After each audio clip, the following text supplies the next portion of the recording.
Coulomb's law. Coulomb's law actual में क्या है कि दो चार्जेज हैं Q1 एंड Q2, तो इनके मध्य अट्रैक्शन या रिपल्सन फोर्स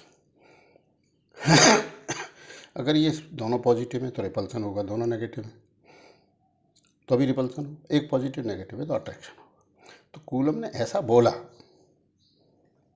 कि जो इन चार्जेस के मध्य अट्रैक्शन या रिपल्सन फोर्स है वो चार्जेस के प्रोडक्ट के प्रोपोर्शनल होता है और इन्वर्सली होता है डिस्टेंस के स्क्वायर के।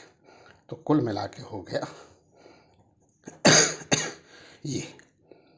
अब जब प्रोपोर्शनलिटी को इक्वल करते हैं तो किसी कांस्टेंट का मल्टीप्लाई होता है, तो F बराबर हो गया K Q1 Q2 बटे R स्क्वायर। तो ये कोई बड़ी बात नहीं होती कि प्रोपोर्शनलिटी को हटा के तो किसी कांस्टेंट का मल्टीप्लाई करना पड़ता है। जैसे आपने सब्जी खरीदी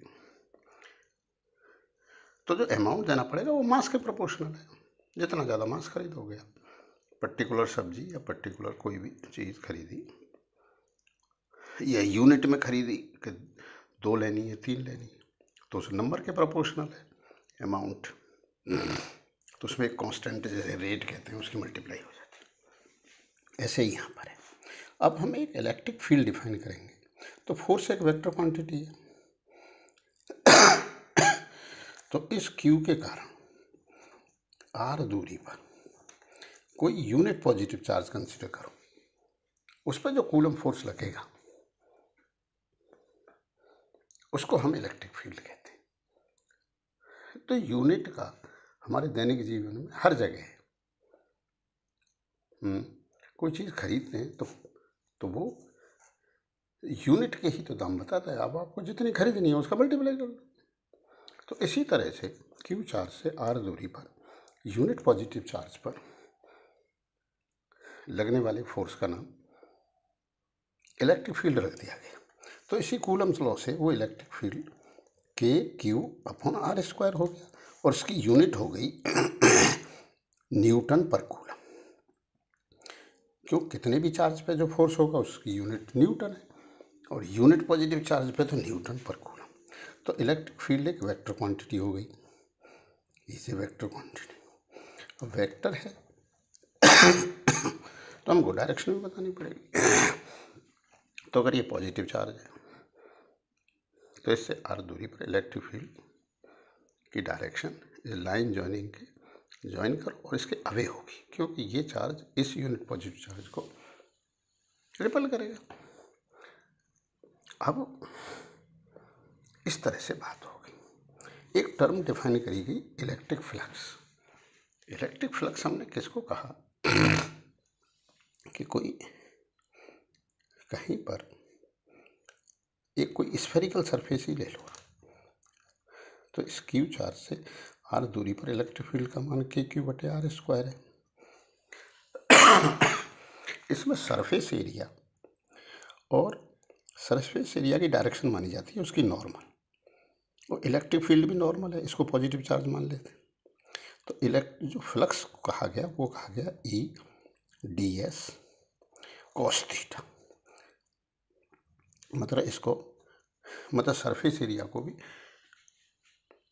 आप वेक्टर में लो और सरफेस एरिया की डायरेक्शन हमेशा उसकी नॉर्मल होती है। जैसे ये है, अब ये सरफेस एरिया है तो इसकी डायरेक्शन ये है, नॉर्मल टू दिस। तो यहाँ पर E भी इधर और ये भी इधर, तो ये cos 0 हो गया। E/ds cos 0, cos 0 1 होता है। तो अगर हम पूरा फ्लक्स निकालें इसमें तो सारे ds ऐड होकर पूरा सरफेस एरिया हो जाएगा। तो टोटल इलेक्ट्रिक फ्लक्स हो जाएगा E/4πR स्क्वायर।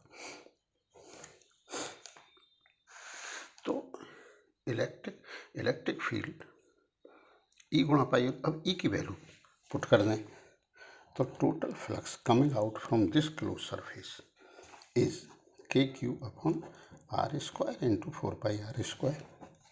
तो ये बराबर हो गया 4πKQ। उधर K को एक और टर्म डिफाइन कर दी गई 1/4πε0, एक इंट्रोड्यूस कर दिया कांस्टेंट। वाई कट गया, तो क्यू बटे एप्सिलॉन नॉट।